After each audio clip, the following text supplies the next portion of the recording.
प्रिय दर्शक बंधु नमस्कार। ख्रीष्ट सम्मिलित मंडली भुवनेश्वर आनुकूल्य नियमित प्रसारित होता विशेष कार्यक्रम प्रात ज्योति यही कार्यक्रम को आपण को समस्त को सादरे स्वागत करुच्ची।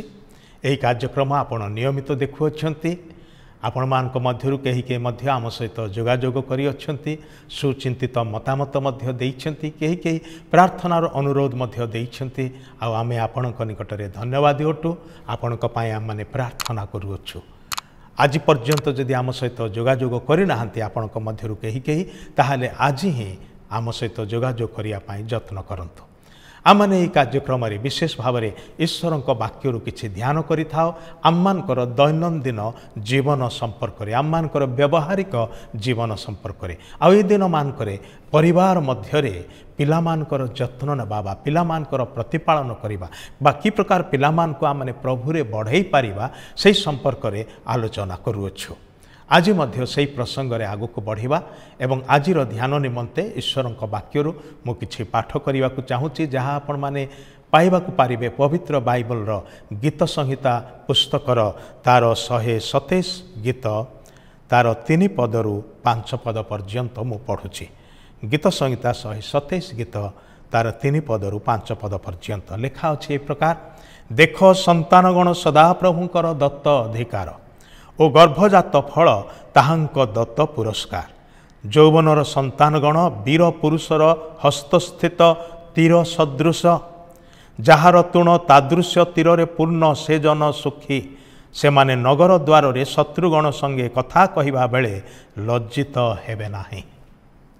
गोटे परिवार पितामाता एवं पिला माने आ जेतले से माने युवा बयस रे पहुंचंती से पुओ माने झील माने आमानक विषय लिखा जाइए जे से माने यौवन अवस्था से माने उच्चंती तीर सदृश।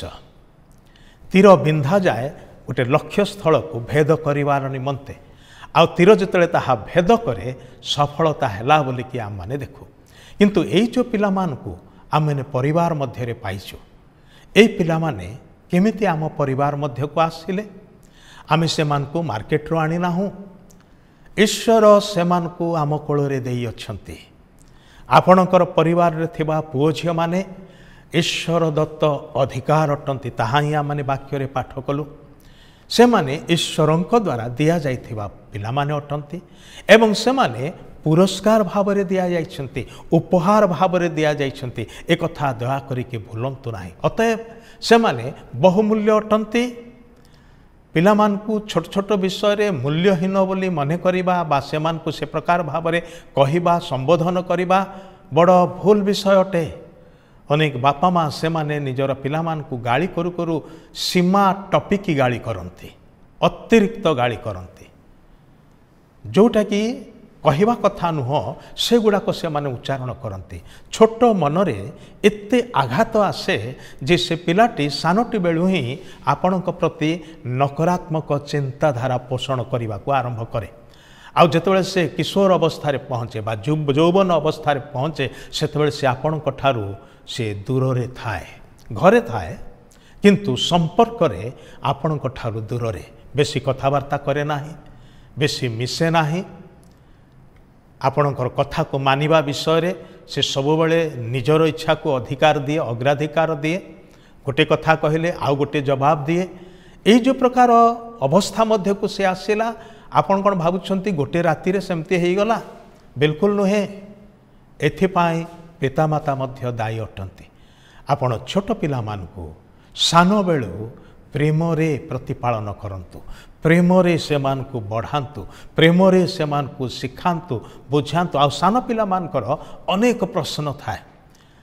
कौन पितामाता अधैर्य हो जाती आ गाली करती ना, से प्रकार करंतु नाही। छोट पिला माने से माने जिज्ञासु अटंती। सेमानकर इंटेलिजेंस वृद्धि पाउची, जोथिपाई कि से माने अनेक विषय जानिबा को चाहती। आउ गवेषक माने कथा कहिसंती 7 वर्ष बयस रे पहुँचला बेलू पिला माने डिक्शनरी रे शब्दकोश रे थिबा अधा शब्द जानी सारी थांती।